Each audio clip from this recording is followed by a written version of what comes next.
Do you ever go over budget? I do, and I will when I find great prices on stock up items that will save me money in the future.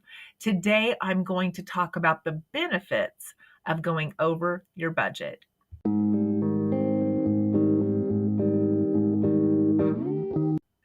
Welcome, everyone. I'm Bonita. I'm from rural Kansas. I live on a farm and I'm an early retiree and an empty nester.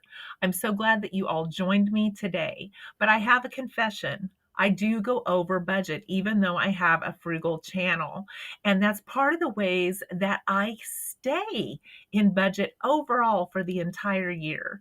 When I find things that we will use, that I would be purchasing in the future, that store well and that are a great price, I will stock up on those items and I will adjust my budget to make up for those later on because after all, I'm saving money by purchasing them now. Now, you do have to have enough money in your stores or in your savings to be able to take advantage of sales like this. So if you are living paycheck to paycheck and you don't have any extra money, you may need to take that into consideration. But if you have some money stored back and you're able to adjust your budget and not continue to buy at the amount that you normally buy, you would be able to take advantage of this method. So I'm going to show you now some of the things that I purchased this month that were not in my budget for this month. I'm going to show you some of the cold stuff that I got first so I can get it put away. I got 3 packages of off-brand frozen dinner rolls for only $3.85 for 24 rolls. And the name brand is $5.99 each. So these were on markdown, which is a really good deal. I'm going to stick them back for over the holidays. We're expected to have guests for a few days. So I'm going to stick these in the freezer so that we have them ready to go. I also got 3 packages of Oscar Mayer bacon for only $3.99 a package. This is also going to go into my stock up for around the holidays to help make breakfast. I got a pork boneless loin roast that was $9.35. This was $1.99 a pound. This is a really good deal. It serves a lot of people, and I am expecting company around the end of the first week of November. So I'm going to make one of them that I have in my freezer, and this will be a backup. I got 3 packages of Parmesan cheese that I'm going to throw in my freezer. As I shared in one of my past videos, we really like Parmesan cheese to put on pasta, to make homemade Alfredo, to put on salads. So I try to stock up on this and keep it in my freezer and then put it on my board here to keep track of what I have in my freezer. And that way we always have some on hand. I also was able to get a 24 pack of individual water for free with a $35 purchase. It was on Saturday or Sunday only, so I took advantage of that. That will come in handy, if not for the holidays when we have company, just for backstock emergencies. Some of the other great deals that I got: Old El Paso red enchilada sauce. I had a $1 off coupon and they were on sale, making these $1 a can, which is a retro price. I picked up another box of chocolate malto meal. For those of you in Canada, this is a hot wheat cereal that you cook. It's kind of like cream of wheat, which I know you had not heard of before. They make a white kind, they make a maple flavor, and they also make chocolate, which is hard to find, and that's my favorite. So I picked up another box of that because mine is almost gone. I picked up 2 of these cheese salsas. We really like these. They have really good flavor. They were on sale for $1.99. With a $10 purchase, I was able to get a can of pork and beans for 29 cents. I was able to pick up some more of the apricot halves that I absolutely love as a snack. These were $2 a can, which is a really good price, and they are very hard to find. I picked up some more of the salmon in the 3.5 ounce packages. They were only $1.25 each. We made these into patties here the other day with some gluten-free breadcrumbs and some egg. I added some blackened chicken seasoning, and they were absolutely delicious. I think next time I'm going to try some green onion, maybe some red bay, but they were very, very good. So I picked up some more of those for backstock. And then I lucked out because they had a bunch of their $1.25 stuff on clearance. I was able to get some cotton balls, 75 cents, great stock up price. These have gone up to about $1.50 a bag. They had country gravy mixes on clearance. Now, I know these aren't gluten-free, so these are something that I will eat when my husband is at work for either breakfast or lunch. They were only a quarter. So great stock up price there. I got 6. They had Coast body soap. Now, we went back to using bar soap probably more than 4 years ago. It just saves us so much money. There's only 2 of us at home. This is like 37 cents a bar. And the bars will last us like a month to a month and a half in the shower.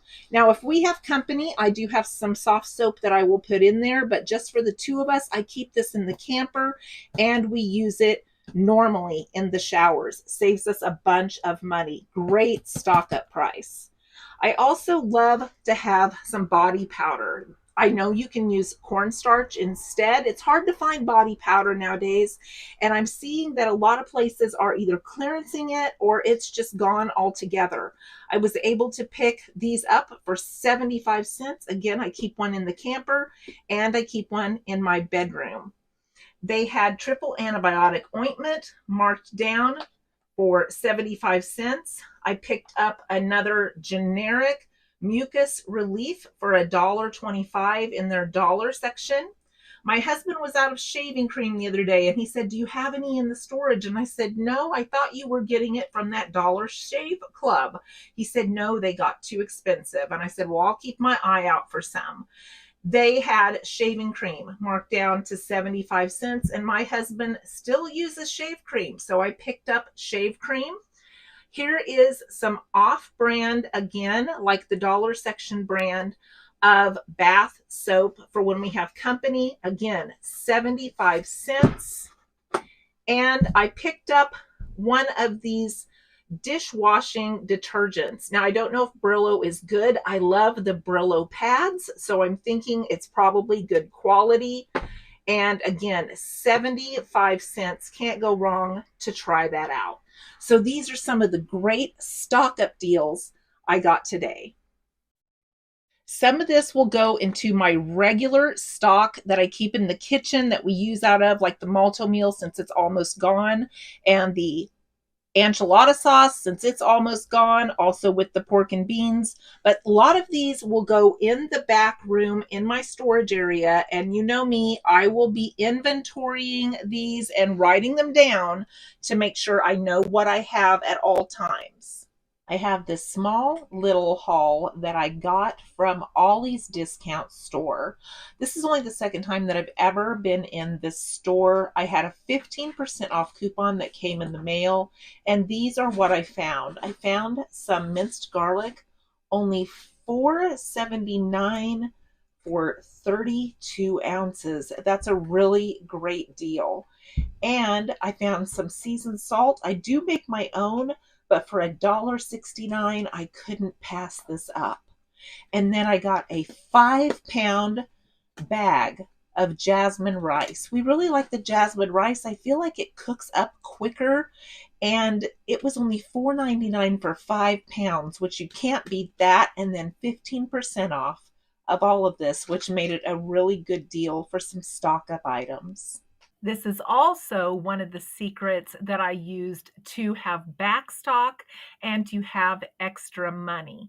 So these things all go together. If we can shop wisely, if we know what we have and know what we need to be looking for and make sure that we just stick to that plan, it can benefit us at times to go over budget when we find great deals like I just showed you.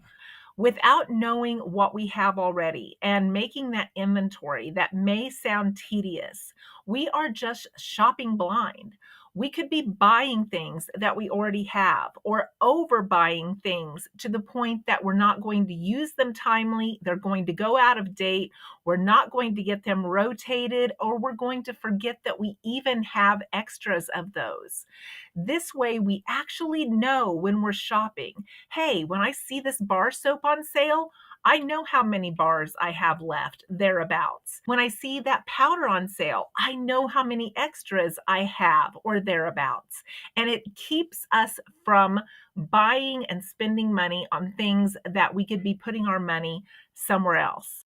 I always keep a list. So going into the store, I already knew that I was out of salmon and that was the store that had the cheapest salmon price in the dollar section. But if we don't have a list, again, we are shopping blind. But having that inventory tells us not only what we need right this minute, but what we already have stored at home that we might not realize that we have an abundance of, or that we haven't rotated. All those things help us when we do inventory. Inventory tells us what we have, if we've rotated it, if we have enough, if we're going through it quicker than we thought we were going to. That's why inventories are so important, even though they sound like they are just an extra step in managing our kitchen and our household supplies. So many of the questions that I get are things like, how do I decide what to buy when I find sales? Again, it's by your list of immediate needs and knowing what your inventory is. The next question I get is, how do you find these deals? Well, I never go into a store without checking their sale flyer. Maybe it's digital on my phone. Normally it is. And I will check that. I will look for any special deals they have that week. And I will also download any digital coupons and make a list of the things that I know I want to grab, like that free 24-pack of water that I picked up. That was a digital coupon, and I knew I had to buy $35 worth to get it. But I wasn't planning on spending $35 necessarily. I was going to check for deals and specials to see if I could get enough deals and specials to then equal that $35. And then if I found enough where I was already getting a good deal on everything in my cart already, and I met that $35, then I was going to pick that up. And that's what happened. I will sit in my car and download these coupons and look at that flyer before I go in if I haven't had time to do that ahead of time. I never go in and shop blind without looking at those things first.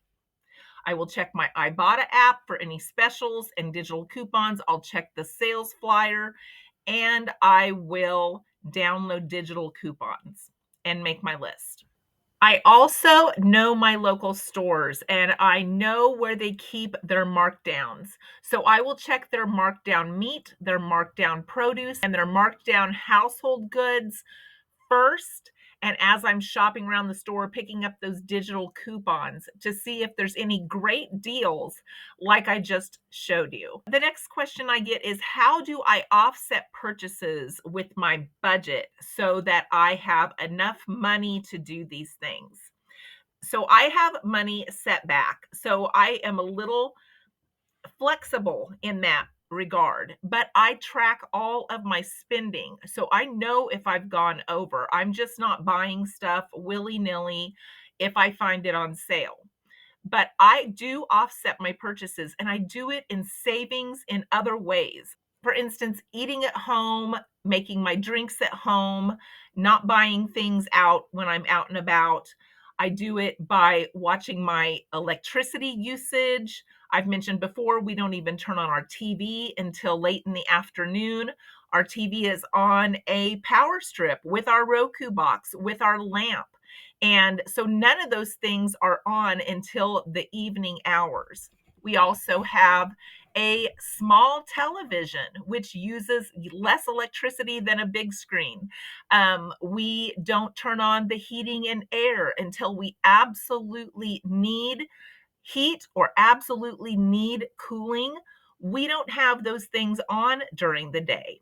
So I offset a lot of my purchases by savings in other areas around my house. We don't use paper towels. We use rags. We don't use our washing machine unless it is around the peak hours where they charge less per kilowatt. All of those things we've worked into our schedule where we are in a constant state of spending as little as possible on ordinary daily items. So then when I find things like this, I don't feel a bit bad about picking them up because we already keep our living expenses low. So extra money is available. So I hope that helps answer those main questions that I get when I talk about these subjects. So just to recap, because I don't want anybody saying Bonita from Pennies to Dollars said I should go over budget. We need to make sure that we have the cash to do these things. These are no debt purchases. We already have extra money, but we want to make sure that they are things you will use, things you would be buying anyway in the future, and things that store well. And then we adjust our budget for the next month to offset these purchases. Let me know if you shop this way. This is a way that I've been doing it for a long time, and it's one of the best ways I know to save money. Throughout this video, I've been trying to avoid the sunbeams, but I appreciate you all being here today. I appreciate it so very much. Thank you again for supporting this channel. It means so much to me. Let me know in the comments any suggestions or thoughts that you have on this subject. I look forward to seeing you in the next video.